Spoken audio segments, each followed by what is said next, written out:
ஒவ்வொருவராக மறிக்கிறார்கள். மறிக்க அந்த உடம்பை எடுத்துக்கொண்டு போய் அடக்கம் செய்து விடுகிறார்கள். கடைசியாக சகுனியினுடைய தகப்பனார் சாகிற போது அவர் படுத்து உயிரை விடுறாரு. அப்போ சொல்கிறாரு, உன் கூடவே இருந்து நம்மளுக்கு உதவி பண்ணுவேன் அப்படின்றார். எப்படின்னு கேட்டான். அந்த எலும்பு கூட அப்படியே பகடை காய்களாக மாறிடும். சகுனி கையிலே வைத்திருந்த பகடை காய்கள் அவை உண்மையிலே பகடை காய்கள் அல்ல, அவை தந்தையினுடைய எலும்புகள் தான் பகடை காயாக மாறியிருக்கு.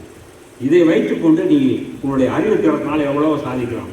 ஏன் சகுனி தர்மனை சூதாட்டத்துக்கு ஏன் கூப்பிடுறான் அப்படின்னா, இவங்ககிட்ட இருக்கிற பகடை காய்கள் சொன்னதையெல்லாம் அது கேட்கும். அப்படிப்பட்ட மந்திரத்தன்மை வாய்ந்த காய். அதன் பிறகு அவன் ஒருத்தர் உயிரோடு இருக்கானே, அவனை பார்த்து சரி அவனை விடுதலை பண்ணியிருக்கடா அப்படின்னு விட்டாங்க.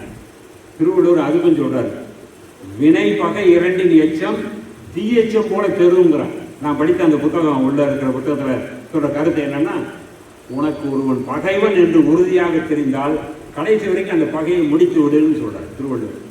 செய்கிற செயலையும் மிச்சம் வைக்காத முடிச்சுட்டு போகணும்.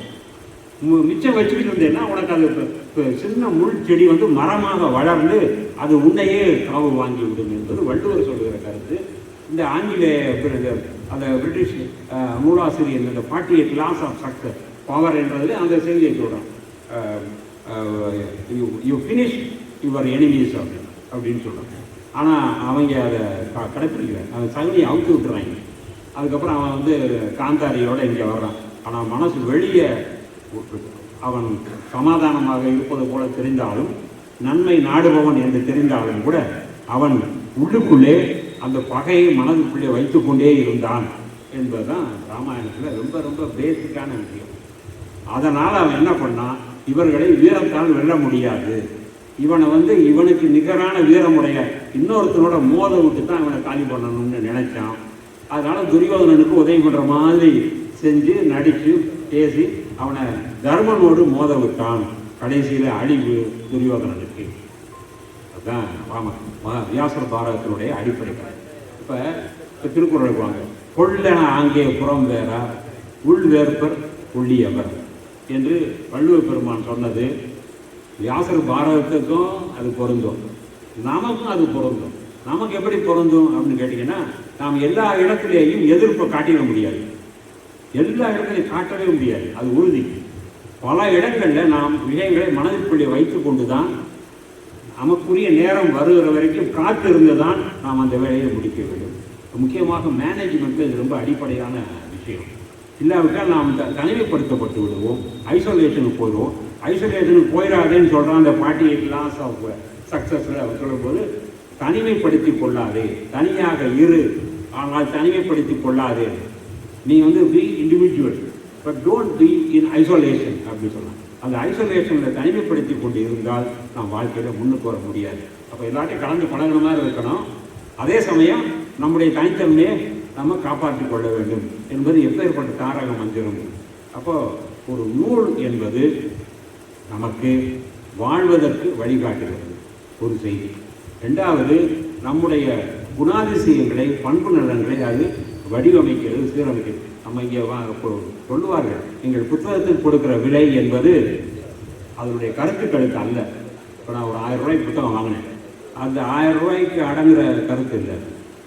ஆனால் அது நம்ம கொடுப்பது எதுக்குன்னு கேட்டிங்கன்னா, அந்த அச்சு தாள் இருக்குது, அச்சு அடிக்கிற செலவு, இதற்குத்தான் நாம் பணம் கொடுக்குறேன் தவிர நூலுடைய கருத்துக்களுக்கு ஒரு நாளும் விலை கொடுக்க முடியாது. எனக்கு ரொம்ப ஆசைப்பட்டுக்கிட்டே இருக்கு. நான் ரொம்ப புத்தகம் வாங்கி படிக்கணும்னு நினைப்பேன். என்ன அது கோளாறு என்னென்னா, படிக்கும்போதே பென்சிலில் பேனாவில் கோடு போட்டுக்கிட்டே படிப்பேன். அதனால் மற்றவங்கள்ட்ட ஓசி வாங்கி படிக்க முடியாது. ஏன்னா திருப்பி கொடுக்கும்போது கோடாக போட்டுட்டோம்னா இந்த ஆள் என்ன வச்சுட்டு கிறுக்கனாக இருக்கான்னு நம்ம அடுத்து ரொம்ப சீப்பான நினைவாங்க. நம்ம வாங்கிட்டோம்னா நம்ம அதில் போட்டுக்கலாம், என்ன வேணாலும் செய்யலாம். அதனால புத்தகத்தை வாங்கி படிக்க வேண்டும். நான் ஓய்வு பெற்ற பிறகு ஒரு ரொம்ப நாளாக நினச்சி ஆசைப்பட்டுக்கிட்டே இருக்கும். கிட்டத்தட்ட 92லேருந்து நான் அந்த புத்தகத்தை நூலகத்தில் பார்த்துட்டு இதை ஒன்று வாங்கிடணும் அப்படின்னு. அப்புறம் நான் ரிட்டையர் ஆன பிறகு தான் வாங்க முடிஞ்சது. அது 5000 ரூபாய் மதிப்புள்ள ஒரு என்சைக்ளோபீடியா. இங்கே இருக்கிற பெற்றோர்களுக்கு நான் சொல்லக்கூடிய என்னுடைய ரொம்ப பண்பான பணிவான ஒரு வேண்டுகோள், வீட்டில் நீங்கள் என்ன தான் கூகுள் வந்தாலும் நீங்கள் வீட்டில் ஒரு அகராதியை வாங்கி, ஒன்றும் இல்லை எத்தனை வேணாலும் வாங்கி வைக்கலாம், அகராதியை வைத்துக் கொள்ளுங்கள். ஆங்கிலத்திலேயோ மற்ற மொழிகளிலோ நீங்கள் படிக்கும்போது அந்த அகராதியை நீங்கள் முதலில் புரட்டி பாருங்கள். அதற்கப்புறம் என்னடா பார்க்குறாரு அப்படின்னு பையன் எடுத்து பார்ப்போம். இப்போ அது ரொம்ப சுலபம். இப்போ அதாவது கூகுளில் போய் அந்த வார்த்தையை போட்டு மீனிங் என் தமிழ்னு போட்டோம்னா அது 10-20 மீனிங்கை கொடுத்துருது. அதனால் நமக்கு இப்போது வசதிகள்லாம் வந்துருக்கு. ஆனால் இருந்தாலும் நீங்கள் ஒரு அகராதியை வச்சு படிக்கிறதுக்கும் பொருளை சரிபார்த்து கொள்வதற்கும் இதுக்கும் ரொம்ப வேறுபாடு இருக்கிறது.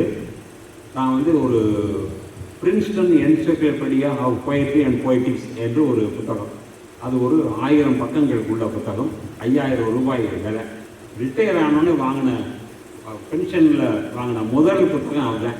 வீட்டில் கேட்டால் என்ன ரிட்டையர் ஆனவர் இவ்வளோ பெரிய கனமான புத்தகத்தை வாங்குறீங்களேன்னு என்னுடைய மனைவி கேட்டால், இருக்கிறத படித்தா பத்தாதான்னு கேட்டேன். இல்லை இது நான் 10-15 வருஷமாக கனவு கண்டுக்கிட்டு இருக்கேன். அதான் அது வாங்கிய பிறகு அதுலேருந்து 2 பக்கம் படித்தேன். இருண்மை அப்சியூட்டினா என்னன்னு அதில் எழுதியிருக்காங்க, அந்த கலைப்பு எழுதியிருக்கேன். அதுக்கு பிறகு நான் ஒரு புத்தகம் எழுதுனேன் தமிழில், இருண்மை இயல்னு எழுதுனேன். இதுதான் ரகசியம், வேற ஒன்றும் இல்லை. நான் ஒன்றும் பெரிய சாக்ரட்டிஸ் பிளேட்டோ மாதிரி கண்டுபிடிச்சி சிந்திக்கவே இல்லை. அதை படித்தேன். அது கொடுத்த உந்துதலில் தமிழில் எழுதிட்டேன். எடுத்துக்காட்டுக்கெல்லாம் தமிழில் கொடுத்தது. அந்த புத்தகம் ரொம்ப நல்லா இருக்குன்னு எல்லாரும் சொன்னாங்க. ஆனால் ரகசியத்தை வெளியே இப்போ தான் இவ்வளோ பெரிய இடத்துல ரகசியத்தை நான் வெளியே கூட்டு வச்சுட்டேன். நீங்கள் யார்கிட்டையும் சொல்லிடுறாங்க. அப்போ என்னன்னா, புத்தகத்தை நாம் வாங்கி சொந்தமாக வைத்து படிக்கணும். அது 7ஆம் வகுப்பு 8ஆம் வகுப்பு படிக்கும்போது அந்த ஸ்டோரில் இருந்து புத்தகம் கொடுப்பாங்க, பள்ளிக்கூட ஸ்டோரில். அதை வாங்கினோடனே முதல்ல இப்படி மூக்குக்கிட்ட வச்சு மோந்து பார்த்துட்டு தான் புரட்டி பார்ப்போம். அது ஒரு சுவாரஸ்யமான வாசனையாக இருக்குது. புத்தகத்தினுடைய வாசனை இருக்க, அந்த வாசனைக்கு நிகரானது உலகத்தில் எதுவுமே இல்லை. அப்படிங்கிறது இந்த தலைமுறைக்கு தெரியல. இப்போ பூரா ஐபேட் வச்சுருக்கான், அமேசான் இது கிண்டில் வச்சுருக்கான். புத்தகம் போடும்போதே கிண்டில் எடிஷனே போடுறாங்க. இப்போ அது கிண்டில் எப்படி எவ்வளோ நேரம் தான் ஆகும். புத்தகம் படித்தா தான், அதை வாங்கி படித்தா தான் அந்த புத்தகத்தினுடைய மனமும் சேர்ந்து நம்முடைய இதுக்குள்ள இறங்கும். அப்படி வாங்கி இன்னொரு முக்கியமான புத்தகம் இருக்கிறது, நான் அடிக்கடி பயன்படுத்துகிற புத்தகம், ஆக்டிவேட்டர்னு அதுக்கு பேர். ஆக்டிவேட்டர் இதே என்சிபிஹெச்சில் தான், அது 600 ரூபாய்க்கு வாங்கினேன் மேலப்போர் வாசலில். அதை அடிக்கடி பயன்படுத்துவேன். அது என்ன அந்த புத்தகத்தில் விசேடம்னு கேட்டிங்கன்னா, ஒரு சொல் இருக்கும். அப்போ வந்து கொலை அப்படின்னு இருக்கும், கில்லிங் அப்படின்னு இருக்கும். இந்த கில் அப்படிங்கிறதுக்கு என்னென்ன வார்த்தை இங்கிலீஷில் இருக்கோ எல்லாத்தையும் ஒரு கட்டத்துக்குள்ளே போட்டிருப்போம். போட்டுட்டு எந்த கான்டெக்ஸ்டில் எந்த வார்த்தையை போடுறது அப்படின்னு அதில் கொடுத்துருக்கோம் ஆக்டிவேட்டரில். அது ஓரியன்ட் லாங்குவேஜ் வெளியிட்ட புத்தகம். நியூஸ் ஏஜென்ட் புக் ஹவுஸில் டபக்குன்னு அதை எடுத்துட்டேன். ஏன்னா அந்த புத்தகங்களை மட்டும் பார்த்துட்டு வாங்காமிட்டோம்னா 2ஆவது தடவை போடும்போது அது இருக்காது. சொல்லிவிட்டு அப்புறம் மறுநாள் போய் பணம் கொடுத்துக்கலாம். அது அந்த வசதியெல்லாம் என்சிபிஐக்கு எடுத்துக்காது. அதை தினசரி நான் அதை பார்ப்பது உண்டு, அதை பயன்படுத்துவது உண்டு. அப்புறம் அந்த தாள்லாம் ரொம்ப பழுத்து இதாகி போச்சு. திறந்தோடனே மூக்கில் ரெடி எடுத்துனேன். வீட்டுக்கு வந்த ஒரு பையனுக்கு, +2 படிக்கிற பையனுக்கு இதை வச்சுக்கப்பான்னு கொடுத்தேன். கொடுத்து இதை இப்படி படிக்கணும்ப்பான்னு கொடுத்தேன். கொடுத்த பிறகு எனக்கு அது இல்லாமல் இருக்க முடியல வீட்டில். நான் திரும்ப அதை வாங்குவோம்னு சொல்லி எனக்கு அமேசானில் போய் அந்த ஆக்டிவேட்டர் டிக்ஷனரி போட்டேன். 42,000 ரூபா விலை போட்டுட்டேன். முடியுமா இந்த ஜென்மத்தில் நினைச்சாலும் ஒரு பூவர் டீச்சர், ஒரு பென்ஷனர் வந்து 42,000 புத்தகம்னா நம்மளுக்கு டைவர்ஸ் பண்ணிட்டு போயிடுவாங்க வீட்டில் இருக்கவங்க. அதனால் அப்புறம் வாங்கலை. அப்போ அந்த புத்தகம் போனது தான். அதனால் புத்தகங்கள் நமக்கு அவ்வளவு அற்புதமான கொடுக்கின்றன. ஒரு கான்வொகேஷனில் வந்து அறிவிப்புகள் செஞ்சுக்கிட்டு இருந்தேன், மதுரை யூனிவர்சிட்டி கான்வொகேஷனில். கலைஞர் டாக்டர் பட்டம் கொடுத்த போது அதில் நான் தான் அனௌன்ஸ் பண்ணேன். அப்போ நான் ஒரு வார்த்தையை போட்டேன். என்ன வார்த்தைன்னா, don't try to shake hand with the honour the excellency governor அப்படின்னு சொன்னேன் பையன்களுக்கு. Because he is an octogenarian. முடிச்சு வந்த உடனே ஒரு அம்மா வந்தாங்க, அவங்க பெரிய சோஷியாலஜி ப்ரொஃபஸர். அவங்க வந்து, சார் என்ன சார் திருமலை சார் எப்படி இவ்வளவு இங்கிலீஷ் வார்த்தைகள்லாம் எப்படி அப்படின்னு, என்ன வார்த்தை அப்படின்னு. இல்லை நீங்கள் ஆக்டோஜெனேரியன்னு சொன்னீங்களே அப்படின்னு. அதெல்லாம் நாங்களே ரொம்ப கம்மியாக தான் பயன்படுத்துவோம், உங்களுக்கு எப்படி தெரிஞ்சு அப்படின்னாரு. நான் சொன்னேன், நான் வந்து வீட்டில் ஆக்டிவேட்டர் வச்சுருக்கேன், 80 வயசுக்கு மேலே உள்ளவங்கெல்லாம் ஆக்டோஜெனேரியன்னு சொல்லலாம்னு ஒரு வார்த்தை இருக்குது, அதனால் அதை அங்கே பயன்படுத்தேன் அப்படின்னு சொன்னேன். நான் ரொம்ப அது மாதிரி ஏசி செட்டியாருடைய டிக்ஷனரி ஒன்று இருக்குது. ஏன் சொல்கிறேன்னா, நீங்கள் போய் அவசியம் வாங்கணும். அது வந்து அதில் வந்து எமர்ஜென்சி, அர்ஜென்சி இப்படி நிறைய வார்த்தைகள் இருக்குல்ல அவசரத்துக்கு. அதில் ஒரு வார்த்தை கொடுத்துருக்காரு செட்டியார். என்ன கொடுத்துருக்காருன்னா, எக்ஸிஜென்சின்னு ஒரு வார்த்தை கொடுத்துருக்காரு. ஒரு ஆங்கிலத்தில் ஒரு கடிதம் எழுதின யூனிவர்சிட்டிக்கு பதிவாளர் எழுதும்போது considering the exigency of the matter this may be attended இமீடியட்லின்னு எழுதியிருந்தேன். அவர் என்னை கூப்பிட்டு விட்டார் பதிவாளர். எக்ஸிஜென்சின்னு போட்டுங்களா, அது என்னன்னு கேட்டேன். அவங்களுக்கு தெரியல எக்ஸிஜென்சினா என்னன்னு கேட்டார். எக்ஸிஜென்சினா அவசரம் அப்படின்னு சொல்கிறேன். இது எப்படி உங்களுக்கு தெரிஞ்சிச்சு அப்படின்னாரு. ஒன்றுமே இல்லைங்க, டிக்ஷனரி தான். பொழுது போகாத போதெல்லாம், பொழுது போகாத ஒரு நேரம் எனக்கு கிடையாது, இருந்தாலும் நான் கொஞ்சம் நேரம் அந்த டிக்ஷனரி பரட்டி ஒரு 2 வாரத்தை புதுசாக படிப்பேங்க. இங்கே இளைஞர்கள் இல்லை, இருந்தால் நான் சொல்கிறது அவங்களுக்கோட ஒரே அறிவுரை என்ன, நீங்கள் சக்ஸஸ்ஃபுல்லாக வாழ்க்கையில் வரணும்னா பெரிய திறமைசாலியாக இருந்தால் பத்தாது, உங்களுடைய வாய் வீழ்ச்சி இருக்குல்ல, அதில் ரொம்ப திறமை இருக்கணும். ரொம்ப திறமையாக நீங்கள் பேசணும். அதை வச்சே நீங்கள் வந்து சக்ஸஸ் பண்ணிடலாம் நிறைய விஷயங்கள். வாய் பேச்சிலேயே உங்களால் பல காரியங்களை சாதிக்க முடியும். நான் பேச்சு கலைன்னு கூட ஒரு புத்தகம்